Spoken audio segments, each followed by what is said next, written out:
right. What's up, everybody? How are we feeling? All right, let's get weird. I've facilitated enough all over the world to know that after we eat lunch, people get tired, man. It's okay. So let's all stand up. Please, I invite you to stand up. All right. And if you can find a person to your right or to your left, or you can have a small group of three. All right? Here's what we're going to do. Here's what we're going to do. You are now mirror neurons. Oh, damn, mirror neurons. Yes. It just happened, you're mirror neurons. Okay. Now, in your small groups or in your pairs, one person is going to lead whatever movement they want, okay, and make it super weird and super awkward. Challenge yourself. You can do one of these. I don't know. Pirouette? I don't know. They're already getting started. And the other people in the group, you have to mirror exactly what that other person is doing. So let's just take the next 30 seconds and rock and roll. Let's try it.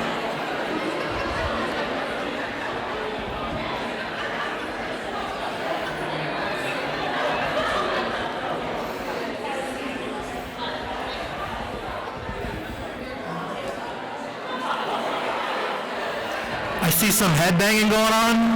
I strongly encourage that. I see some dancing. People are doing yoga poses. Okay. All right, now try and switch partners. Try and switch who's leading the action.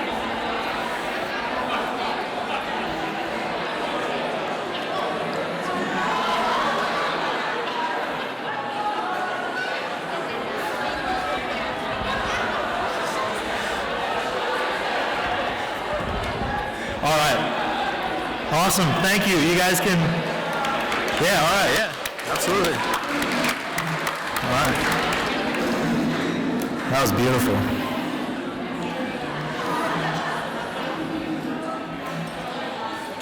All right. My favorite one was, you were awesome. Yeah. What's your name? Can you show us what you're doing in your group? You guys ready? Yes. That's what I'm talking about. That's what I'm talking about.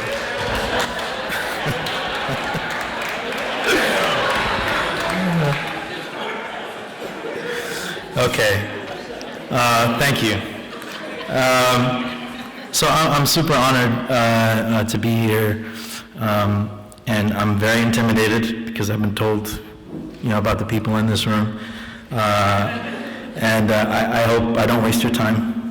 I've been working with young people all over the world for more than 15 years, and what I'm going to share with you today connects to empathy, but I also want to talk about this moment in human history that we're living in, and the role that the people in this room have. There's a lot of power in this room, and the world is on fire right now.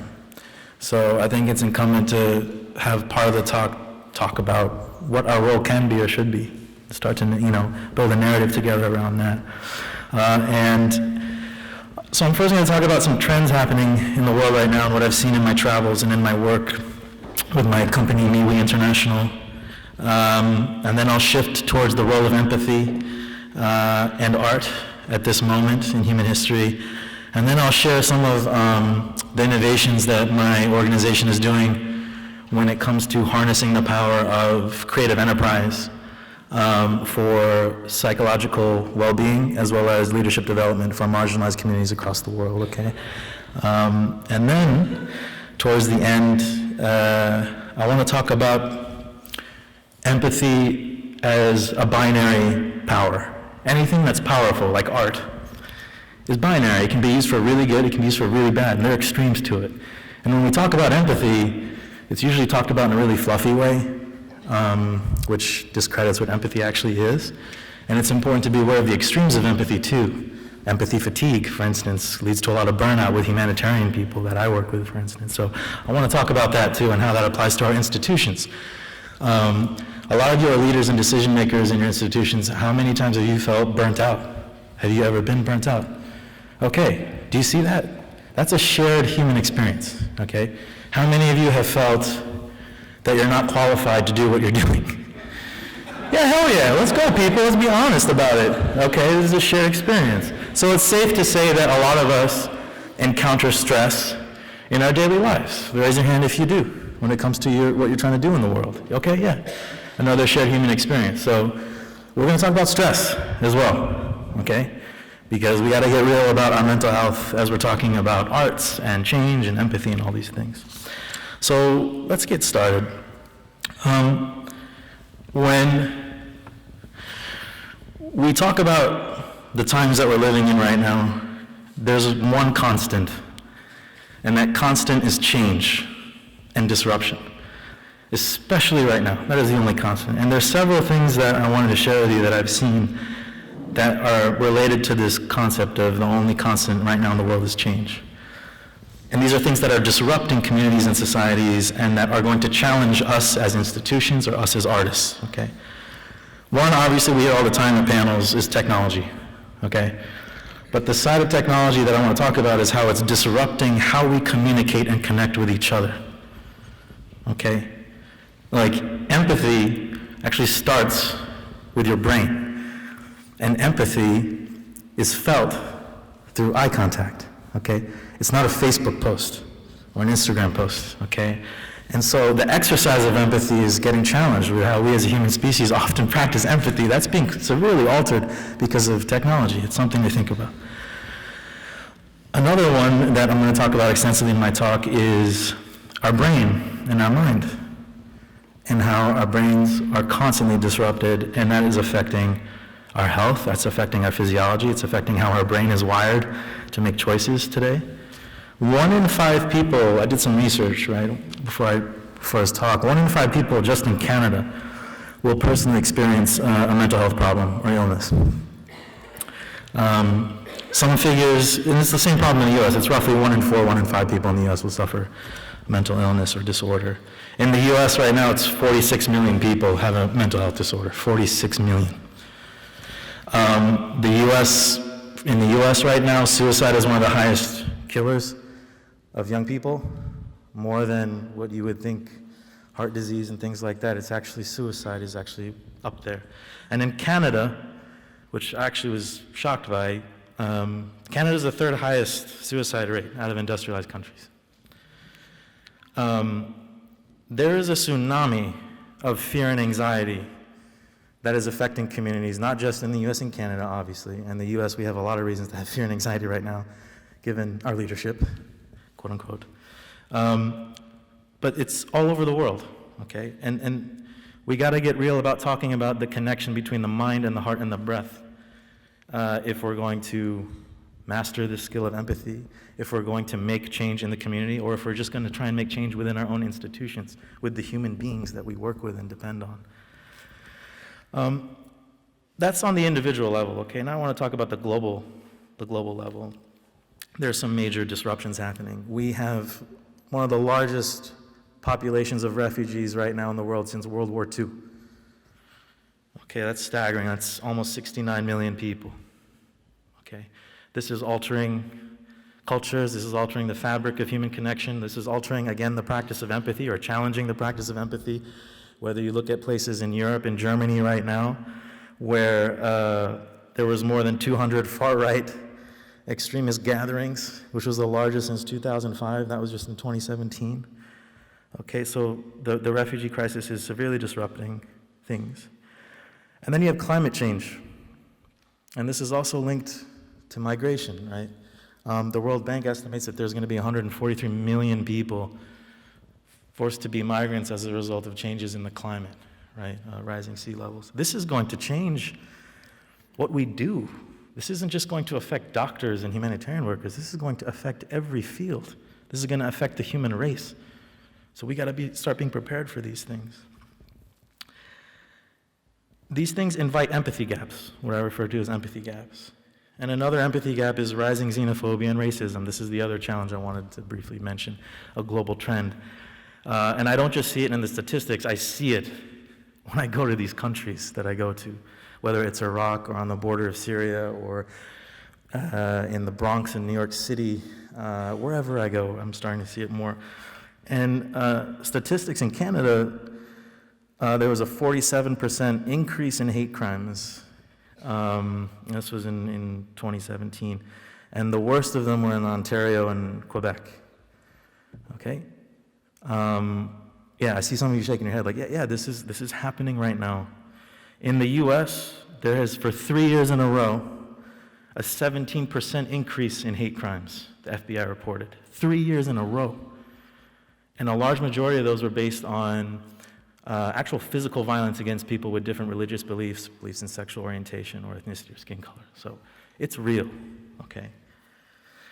And I mentioned before Germany, I know the exact number now, it's 289 far-right events in 2017. It's the most since 2005. So these are challenging times that we're living in. And each of these things that I mentioned at an individual but also on a group level are challenging how we practice empathy. And how we practice empathy directly impacts how you treat yourself, how you treat the people around you, not just your family, but the people you work with and you depend upon, and the choices we make as leaders and decision makers in the fields that we have. Art, for me, is a medium of communication that aims to shift energies, all right? Just from an artist's perspective, you're trying to shift, you're trying to interrupt that person's daily routine. You're trying to shift their biochemistry, their energy in some way. For me, that's what art's trying to do. This to me is the connection between art and empathy, because that's what empathy does. Empathy is connectedness. Our brains are, we're going to talk about this, are wired for empathy. And our body releases hormones like oxytocin, which are associated with connectedness and empathy. Our brains and bodies need empathy, right? And art is one of those things that helps us feel empathy and practice empathy. So that's why I want to look at where it all starts, which is the brain. One of the things that I really would love for you guys to take away today, outside of all the stuff I'll talk about now, is with me, we have a belief in how we do our work. And this belief is the stories you tell yourself about yourself shapes how you treat yourself. The stories you tell yourself about yourself shapes how you treat yourself. It's about being empathetic with yourself. And your ability to do that shapes and influences how you relate to the world around you, how you relate and engage with the people around you, okay? But it all starts up here with the brain. So as I mentioned with empathy, our brains are actually hardwired for empathy, right? There are regions in our brain that release certain hormones. There's regions in our brain where empathy really activates. For instance, the mirror neuron thing that you just did, the super weird thing, right? Got some energy from that. That's associated with a phenomenon where the same brain regions that process our first-hand pain, as if we're feeling pain ourselves, are also activated when we observe others in that pain, okay?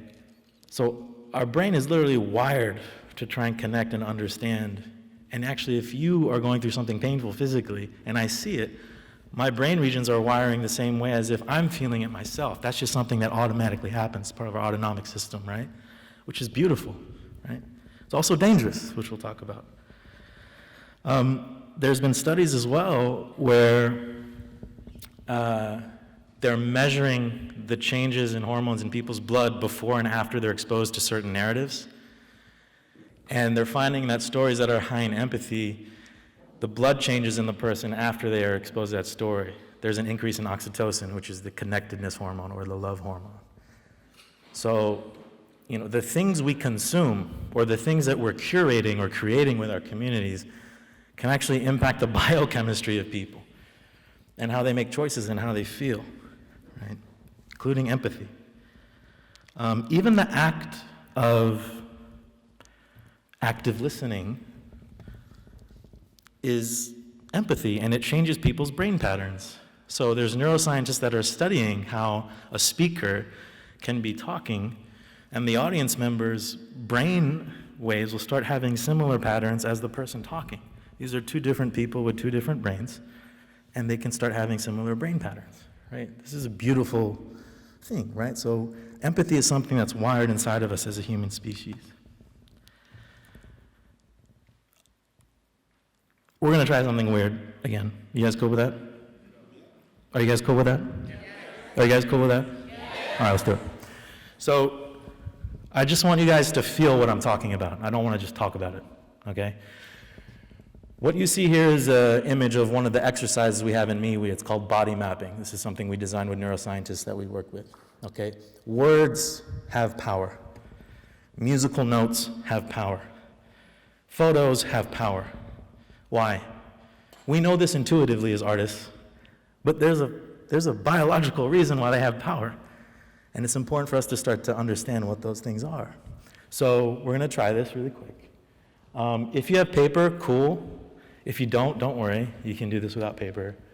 I just want you guys to quickly draw just an empty outline of a human body. And I know we got some artists in the room. You don't have to go overboard with it.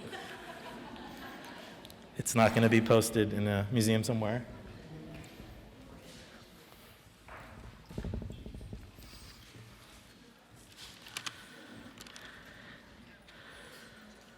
And for those of you that are done drawing out the outline of a human body, when you're done, if you could just snap your fingers, okay? Oh, beautiful. You guys are fast. Okay, cool. So in this exercise, you don't have to use your pens and paper right now. Just have the pen and paper in front of you. You can put them down, yeah? I would like for you, if you feel comfortable and safe enough, okay, to just get comfortable in your chair, relax your shoulders, sit back, plant your feet firmly on the ground in front of you. Beautiful. Roll your shoulders a little bit. Crack your neck. You guys have been working hard last few days. Okay. If you feel safe enough, and it's okay if you don't, okay? I invite you to just close your eyes, okay? Now, when you close your eyes, or if you keep your eyes open, just focus on one object in front of you. Keep your eyes closed. I want you to focus on your breathing. So take some deep breaths in, slowly, through your nose. Exhale. Take a couple deep breaths. And as you're keeping your eyes closed, as you're taking your deep breaths, I'm just going to say a series of words, and I want you to pay attention to where you feel those words on your body. Where you feel the words I'm about to say. Where do you feel these words on your body, okay? Let's take one deep breath in together before we start. Slowly out. All right, you guys are doing great. The first word is friend.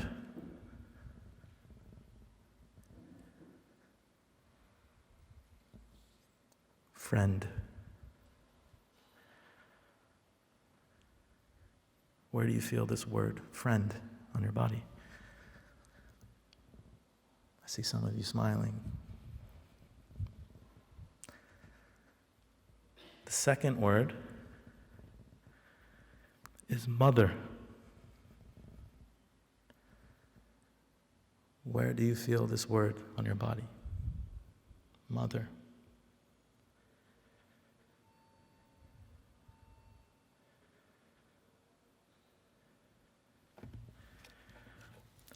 And the last word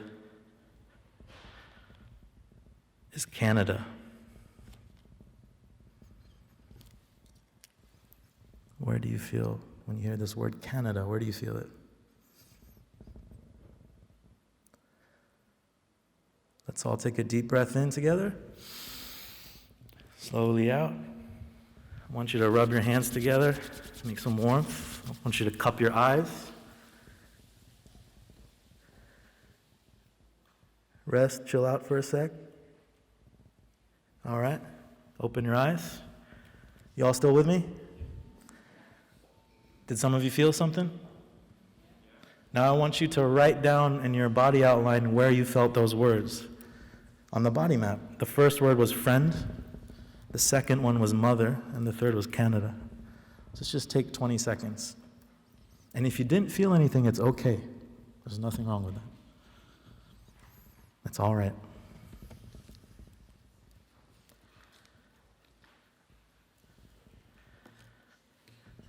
You guys can snap when you're ready. Okay, cool.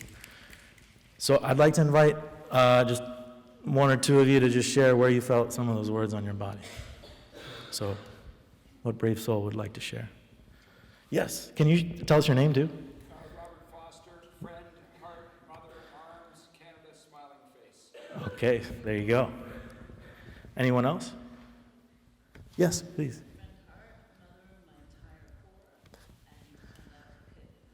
You had a pit in your stomach. Interesting. Anyone else? Yes. So friend, mother, my whole left side activated from my left eye through my shoulder. So this whole side on the left. And then Canada was this sort of intellectual. You felt it in your head. That's beautiful. One last one. Yes. Yeah, man.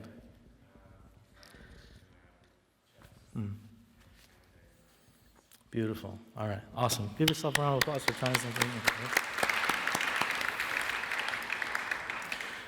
The whole point of that is this is an exercise we do with a lot of the youth that we work with, especially the Syrian youth that we work with on the border of Syria and Jordan, Turkey, and Lebanon. The point of that exercise is to feel that words can shift your biochemistry, number one. And number two relates to our psychological pedagogy, which is something called interoception. The first step towards feeling is knowing what we feel is the first step towards knowing why we feel, right? Dr. van der Kolk said that, okay? So interoception, psychologically speaking, is the first step towards healing. This is a connection between communication and healing. Actually having awareness of where you feel things on your body and having awareness of what words or images have power over you. And with that awareness, you can reframe it and start to have control over those words and how they have power over you, whether it's for good or for bad, okay? And neuroscience and psychology research right now are really backing this kind of theory up. So in MeWe, then, our hypothesis is an arrested narrative of oneself translates to an arrested development of oneself. An arrested narrative of oneself translates to an arrested development of oneself. What is an arrested development? Okay, or an arrested narrative, let's say. Let's start there. It's a narrative where you don't feel aware or connected to your own body. You are not aware of the words and images and events that have had power over you. And in the communities that I work with, even asking a young person who's been through trauma or has survived ISIS, even just asking them a question, which is what all artists do. Artists ask why. But when you ask communities a question, they break down. They feel ashamed. They feel like they're not capable of answering a question because they're overloaded with stress. So this is really important, okay? That if we're going to see change, we can't let arrested narratives persist in the world because an arrested narrative translates to an arrested development of that community. Me, we. That's why we're called Me, we, after the great poem by Muhammad Ali, by the way.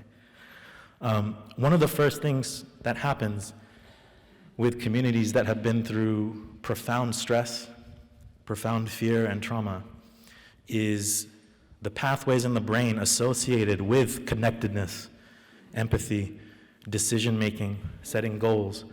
Those parts of the brain get deserted because all the blood and oxygen is going towards the survival networks of your brain.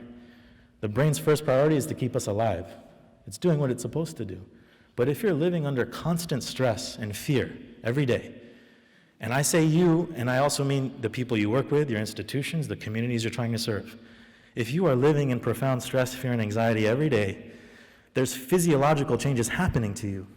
Your brain starts to play the same song on the radio every day, and that's a song that is heightened stress, heightened fear, right? Fight, flight, or freeze. So it's important that in MeWe that we use the vehicle of storytelling communications to try and interrupt that cycle, right? Because stories are formulas for change, as we say in MeWe. So stories are a vehicle for psychological well-being and leadership development to interrupt that cycle. And it is possible to interrupt it, and it is possible to rewire your brain in this way. The main point of the methodology is we use communications in three ways. The first is internal communication, which you just did one exercise that we have for it. There's many. But that's an individual exercise that promotes a lot of meditation, reflection, individual writing, drawing, or recording. And the picture on the left is a a teenager in the south of Turkey, a Syrian refugee, in her internal communication zone. That internal communication is followed by interpersonal communication. So now we're shifting towards groups of 2 or 3 that they start to share one another's perspectives, start to give feedback, and they exercise active listening. Active listening, which is not just listening and nodding your head, it's making eye contact. It's paying attention to how these words are impacting your body awareness. It's helping the teller discover perhaps new angles or perspectives to how they should be communicating or could be communicating their idea. This is the interpersonal part. Peer-to-peer sharing and support is what we call it. And the third part is the public communication. This is where you translate your internal interpersonal discoveries and self-awareness towards community change. Talking to strangers or talking to a large group in a room like this is a very important skill. It's a leadership development tool, right? And this is the leadership we should be promoting in our own institutions, okay? If we're trying to build movements and change, it doesn't depend on one person or personality being a leader. A real leader, just like a real artist, a real leader helps other people to become leaders, gives them the space and the inspiration to do so. Just like an artist, the best artists are the ones that inspire other people to want to be artists. It's the same thing. So this is kind of our 3-part methodology. And our psychological pedagogy is very much tied to interoception and goal setting and perspective taking. So one of the things that we see is working in our methodology, and again, research is backing this up, is neuroeducation. Actually creating exercises, interactive exercises, for people to understand this is your brain and this is how your brain works under certain situations, is a form of awareness that is a form of empowerment for people that are under profound stress, anxiety, and fear. It's important to know not how this laptop works, but how this technology works, this human technology of our brain. And we're seeing that most of the women groups we work with, for example, in Turkey, Lebanon, and Jordan, across countries, report that the exercises associated with learning about what happens to the mind and the heart under situations of stress or fear, that actually helped them to take a step towards healing across those countries. And I'll go into some data in a second to prove that.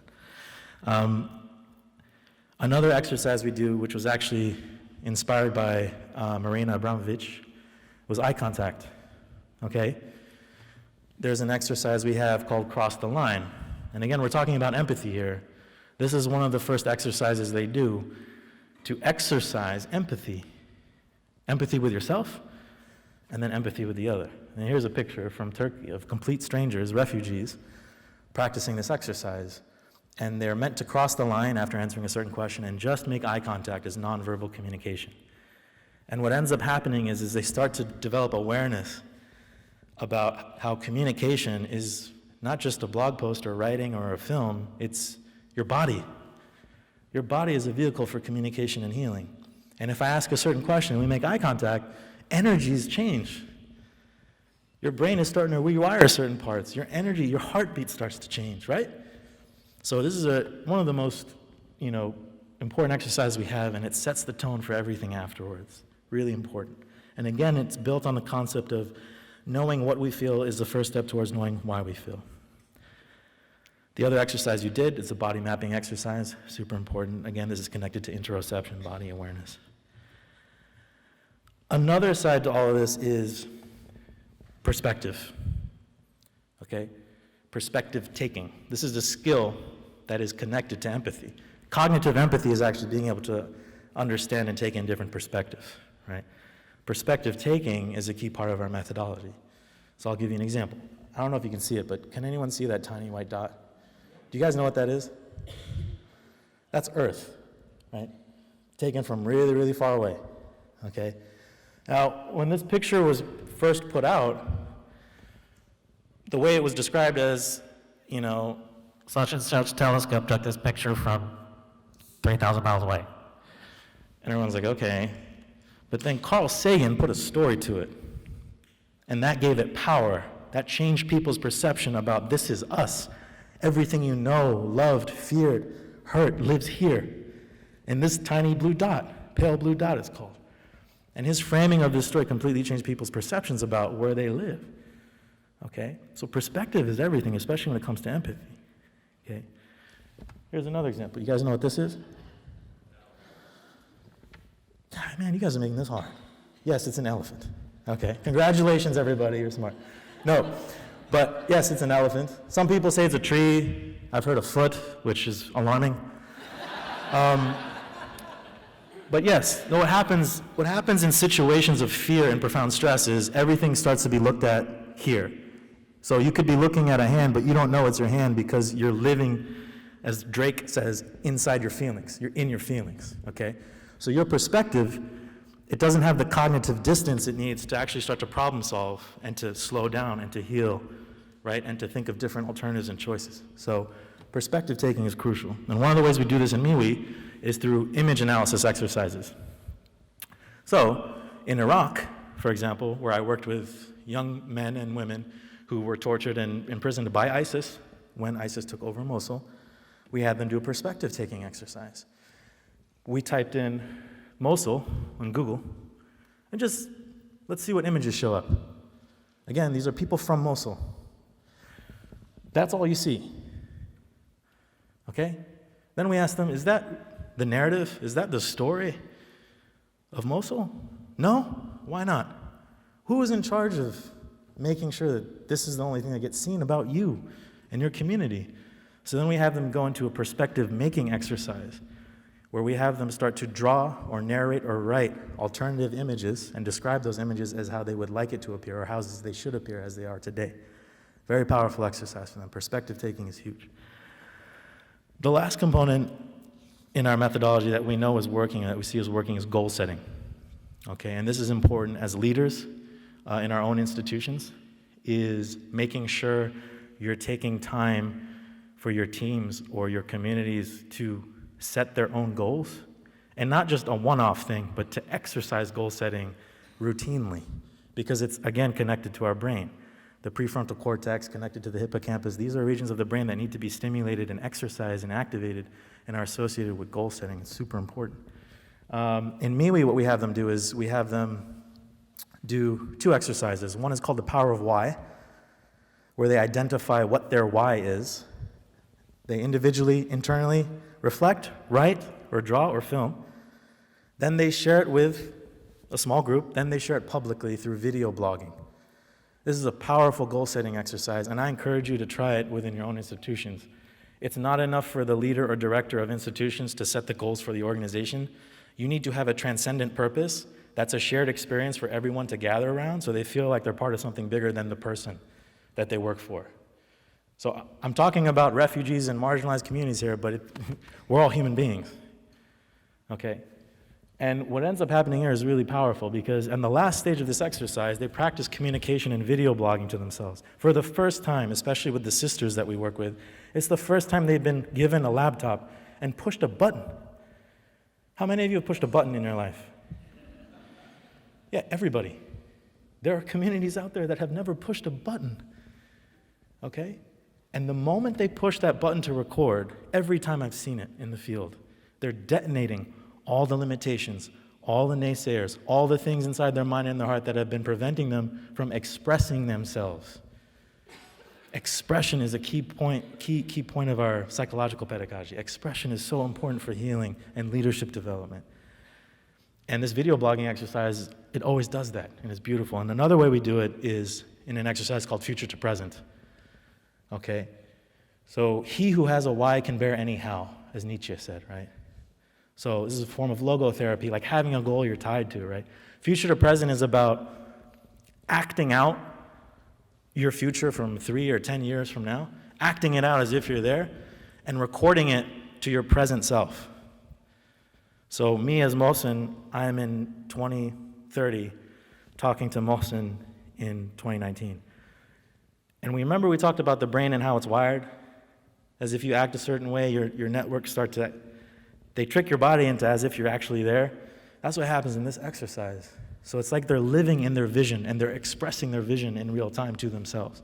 Until this day, a lot of our communities use the video content they create years later and they keep watching it because it's that tether to that future goal that they want to get to, which is really powerful.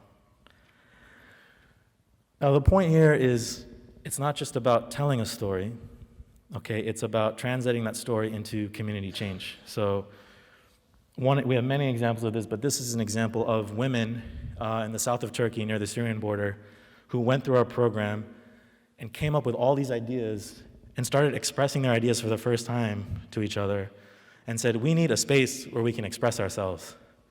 And it'd be nice to have a space where we can have some books. So we can take our kids there and we can read and talk about narratives and talk about what we learned in Miwi. So they ended up raising money and they built the first and only Arabic library in Rehanliya in Turkey for Syrian refugees.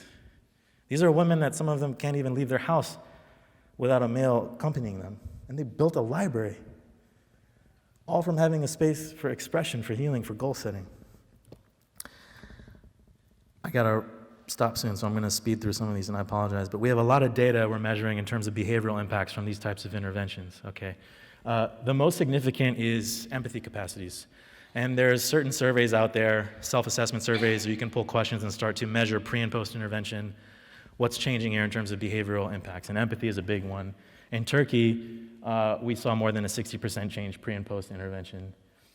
Expression of feelings and perspective taking and goal setting are major behavioral impacts we're seeing pre- and post-intervention. This is the power of artists working with institutions at its best.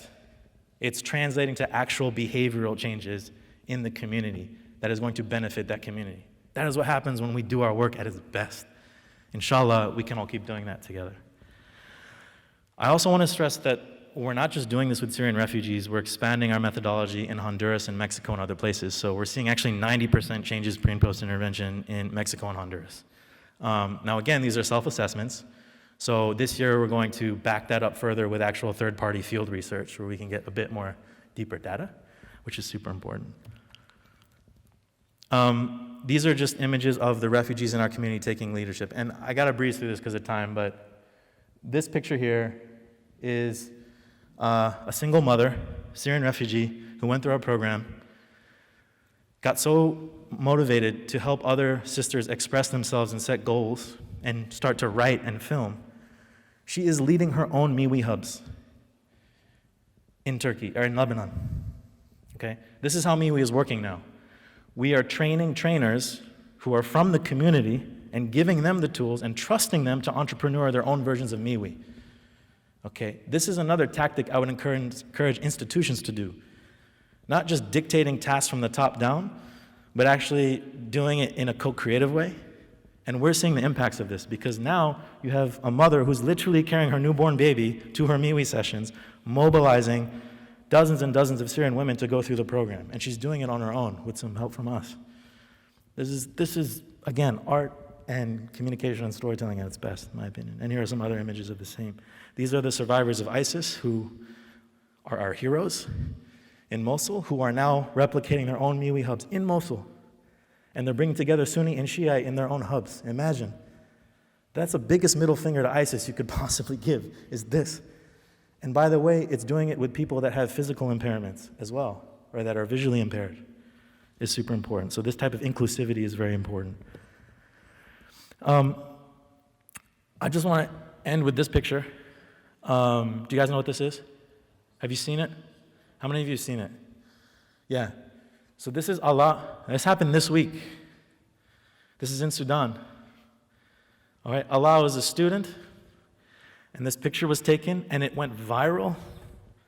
Okay. And Sudan is a place that has been through hell, and it's always on and off in the media sphere. But this image changed, at least in the recent week. And Allah is standing up on top of a car, and she's singing songs about revolution. Singing songs. This is performance art at its best, connected with passion and purpose and meaning. And she's inspiring and motivating all these people around her to keep going with her, right? This is leadership at its best. And I thought it important to just acknowledge Allah as we're talking today and to take inspiration for ourselves, for our own institutions, as we go back to our offices. The last thing I want to say, and then I'll shut up. Okay. Are you guys still with me? Okay. For human history, the human race has depended on arts to be the unfaltering umbilical cord to our humanness, our shared experiences, hope and disobedience. Our ability to practice awareness, our ability to practice perspective taking, our ability to set goals comes from art. At the worst of times, and the best of times, and in between. This responsibility is not gone today. It has to be passed on by us in this room. It has to be passed on by people like Allah in Sudan. There's a lot of power in this room, and I hope we guard against complacency and sticking to what is comfortable and what we know. And I hope we can work together to break walls instead of walking around them. That's the power of art and expression. The next frontier for us, we believes, when we talk about media and arts and culture, is harnessing the power of empathy by decentralizing creative enterprise, decentralizing the process of creative enterprise. Let me give you an example. You're running your own institution, you as a person. Are you asking yourself how you're empowering those in your institution to actually give them the space and the trust to actually start entrepreneuring, innovating on their own with the communities they work with? And the communities that you're serving, are they in leadership positions to tell you what their needs are, to help you design what your program is? That's decentralizing the power of creative enterprise. The second is using media, arts, and culture to promote experiences for in-group and out-group empathy. So Emile Bruneau and other scientists are looking at different aspects of empathy. We are most familiar with in-group empathy. All of us in this room is an example of in-group empathy. Most of us are running institutions or are directors of our own arts programs. So there are some shared experiences there that even though we're different, there's some empathy we can feel because we're coming from the same group. Today, in human history, there's a huge divide between in-group empathy and out-group empathy. An example would be me as someone who hates Trump, going to a community and taking what I do to that community that loves Trump and actually working with them. That's closing the distance between in-group and out-group empathy. We have to take our institutions and our art and our practices to where they're needed.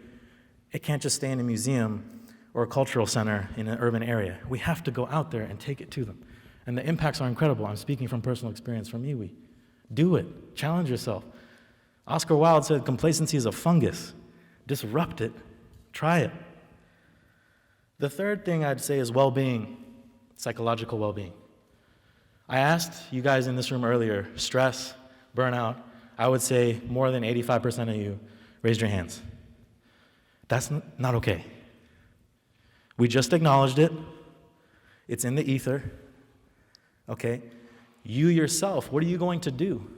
What is your well-being plan for you to continue the work that you do? Because it will catch up with you. Stress has physiological impacts on how your brain operates and how your body operates. It does. So it's going to affect your ability to lead. And if you're not building a culture for that within yourself, you're certainly not likely building it for your staff, for your communities. How are you doing it for them? How are you challenging them to pay attention to their psychological well-being? Because we're hypocrites if we're trying to promote change or trying to empower people in communities and we're not even taking care of ourselves. It's not something to be ashamed of. It's something to start to challenge and to interrupt and disrupt. And it's possible to do it because humans, as I said, are formulas for change. We're living, breathing stories. And I leave you with this, and I thank you for listening, and I hope I didn't piss anyone off, and thank you very much.